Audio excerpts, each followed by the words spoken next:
जो बात कोलकाता पुलिस ने 24 घंटे में बता दी थी, वही सच बताने में सीबीआई को पूरे 58 दिन लग गए। जी हाँ, कोलकाता के आरजीकर अस्पताल की ट्रेनी जूनियर डॉक्टर के साथ जो कुछ हुआ था, उस मामले में सीबीआई ने कोलकाता की एक विशेष अदालत में सोमवार को पहली चार्जशीट दाखिल कर दी। इस चार्जशीट की कहानी बिल्कुल वही है जो कोलकाता पुलिस ने सुनाई थी।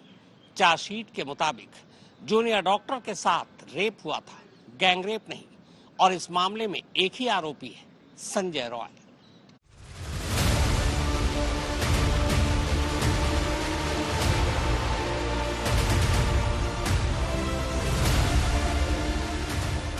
जो बात कोलकाता पुलिस ने करीब 2.25 महीने पहले कही थी, ठीक वही बात पूरे 58 दिनों के बाद अब सीबीआई कह रही है। आरजीकर अस्पताल की ट्रेनी जूनियर डॉक्टर के साथ 9 अगस्त की सुबह को जो कुछ हुआ, उसकी जो कहानी अगले दिन यानी 10 अगस्त को कोलकाता पुलिस ने सुना दी थी, ठीक वही कहानी 58 दिन बाद अब सीबीआई सुना रही है। लगभग 100 गवाहों, 12 पॉलीग्राफ टेस्ट, सीसीटीवी कैमरों, फॉरेंसिक रिपोर्ट, मोबाइल की कॉल डिटेल और लोकेशन, ईयरफोन और खुद आरोपी के बयान के बाद सीबीआई ने यह भी साफ कर दिया है कि ट्रेनी जूनियर डॉक्टर के साथ रेप हुआ, न कि गैंगरेप।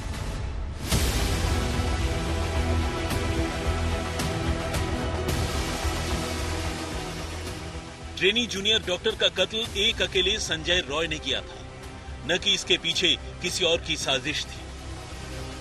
कोलकाता हाईकोर्ट के आदेश पर कोलकाता पुलिस से जांच अपने हाथ में लेने के ठीक 58 दिन बाद सीबीआई ने कोलकाता की एक कोर्ट में 45 पन्नों की पहली चार्जशीट दाखिल की और इसी चार्जशीट में 9 अगस्त की सुबह वो पूरी कहानी दर्ज की जिसको लेकर तमाम सवाल उठ रहे थे, लेकिन अब खुद सीबीआई ने उन सवालों के जवाब दे दिए। सियालदह की विशेष अदालत में दाखिल इस चार्जशीट के मुताबिक कोलकाता पुलिस का वॉलंटियर संजय रॉय ही इस पूरे केस में इकलौता आरोपी है। ट्रेनी जूनियर डॉक्टर का रेप और कत्ल उसी ने किया था।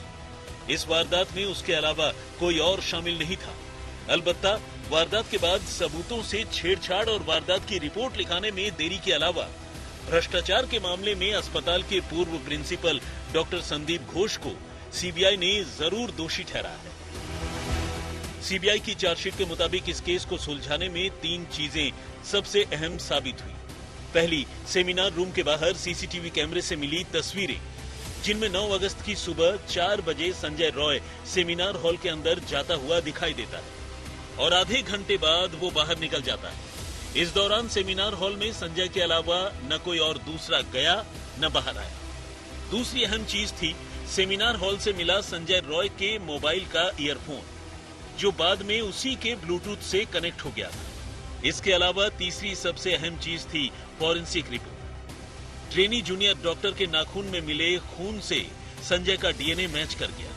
इसके अलावा सीमेन का डीएनए भी संजय से मैच कर गया।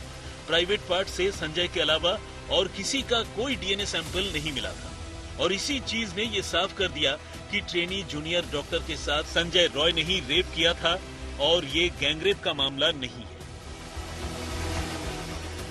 सीबीआई की चार्जशीट के मुताबिक 8 और 9 अगस्त के दौरान संजय रॉय कुल 4 बार आरजीकर अस्पताल के अंदर गया था। उस रात संजय ने काफी शराब पी रखी थी। उसी नशे में वो रात करीब 4 बजे अस्पताल की तीसरी मंजिल पर पहुंचा, इस बात से अनजान कि सेमिनार हॉल में ट्रेनी जूनियर डॉक्टर सो रही है। वो सेमिनार हॉल में पहुंच गया, वहां उसे ट्रेनी डॉक्टर दिखाई देती है। इसके बाद वो उसके साथ जबरदस्ती करने की कोशिश करता है। ट्रेनी डॉक्टर खुद को बचाने की कोशिश करती है, तभी वो उसका मुंह और गला दबाने लगता है। चार्जशीट के मुताबिक संजय रॉय ने जब ट्रेनी डॉक्टर के साथ रेप किया तब वो बेहोश थी। सीबीआई की चार्जशीट के मुताबिक ट्रेनी जूनियर डॉक्टर के जिस्म पर कुल 16 बाहरी और 9 अंदरूनी चोटें थी। खुद को बचाने के दौरान उसने संजय रॉय पर हमला भी किया, जिसकी वजह से खरोंचने के दौरान उसके नाखून में संजय का ब्लड आ गया था। संजय रॉय के हाथ और गर्दन पर भी खरोंचे जाने के निशान मिले थे, जिसका वो सही जवाब नहीं दे पाया था। चार्जशीट में कहा गया है कि संजय रॉय शुरू से ही सीबीआई को अपने बयानों से उलझाने की कोशिश कर रहा था। वो इस पूरे मामले को खुद के खिलाफ एक साजिश बता रहा था। चार्जशीट में लिखा है कि 9 अगस्त की सुबह 9:30 बजे इस वारदात के बारे में पहली बार तब पता चला जब जूनियर ट्रेनी डॉक्टर के कुछ साथी, जिन्हें मालूम था कि वो सेमिनार हॉल में सो रही है, उसे जगाने के लिए वहां पहुंचे।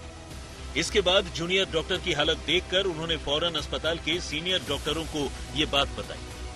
अस्पताल प्रशासन ने 9:30 बजे ये जानकारी मिलने के बावजूद अगले 45 मिनट तक पुलिस को इन्फॉर्म नहीं किया।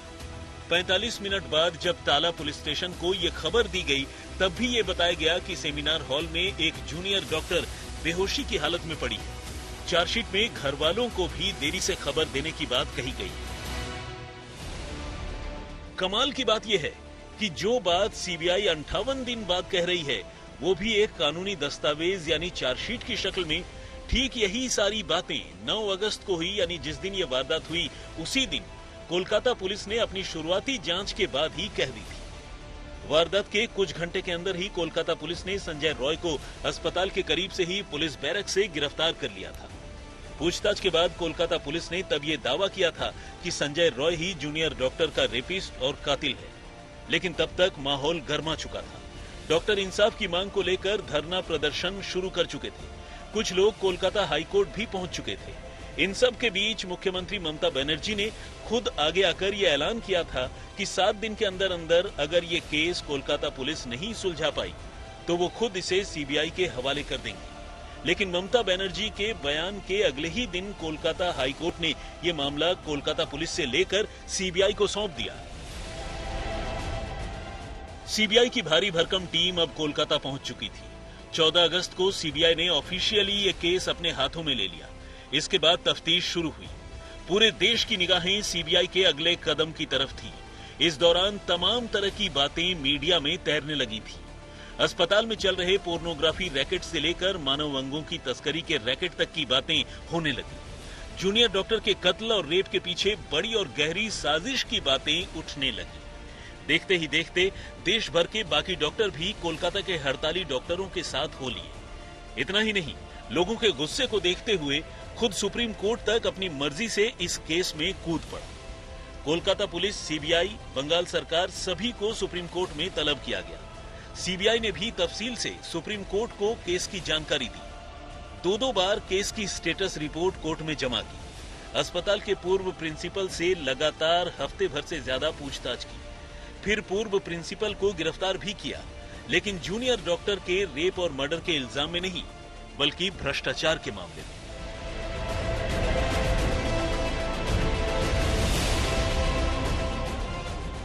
लेकिन इन सारी कवायद के बाद आखिर में सीबीआई का सच भी वही निकला जो 24 घंटे के अंदर कोलकाता पुलिस ने सबको बता दिया था। सीबीआई की चार्जशीट में संजय रॉय के खिलाफ भारतीय न्याय संहिता की धारा 64 यानी रेप, धारा 66 यानी जान लेने की कोशिश और धारा 103 यानी कत्ल के तहत मुकदमा चलाने की अदालत से गुजारिश की गई है। भारतीय न्याय संहिता की धारा 64 यानी रेप के मामले में 20 साल से लेकर उम्र कैद तक की सजा है, जबकि धारा 103 यानी कत्ल के मामले में सजाए मौत या उम्र कैद की सजा का प्रावधान है। पश्चिम बंगाल सरकार भी इसी केस के बाद विधानसभा में रेप को लेकर नया कानून लेकर आई थी। ये दावा किया गया था कि रेप के मामलों में आरोपी को 30 दिनों के अंदर अंदर सजा दी जाएगी। अब देखना यह है कि 58 दिनों बाद दायर चार्जशीट पर सियालदह की स्पेशल कोर्ट कितने दिनों में चार्ज फ्रेम करती है और कितने वक्त में सजा सुनाती है। क्या संजय रॉय को अगले 30 दिनों में अदालत सजा दे पाएगी?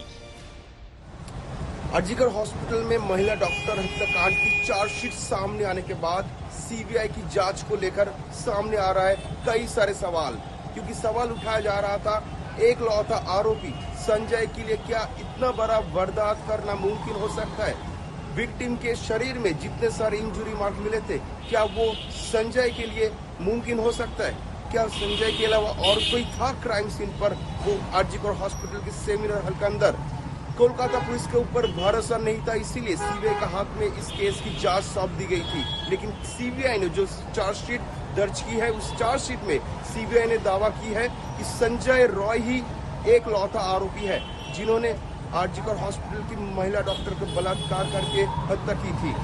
सीबीआई की चार्जशीट में ऐसा भी कहा जा रहा है कि आरजीकर हॉस्पिटल में जो पोस्टमार्टम हुई थी, वो पोस्टमार्टम भी ट्रांसपेरेंट है। क्योंकि ये पोस्टमार्टम की रिपोर्ट क्रॉस चेक करने के लिए एम्स हॉस्पिटल में भेजा गया था। कोलकाता से राजेश साहा के साथ आज तक ब्यूरो।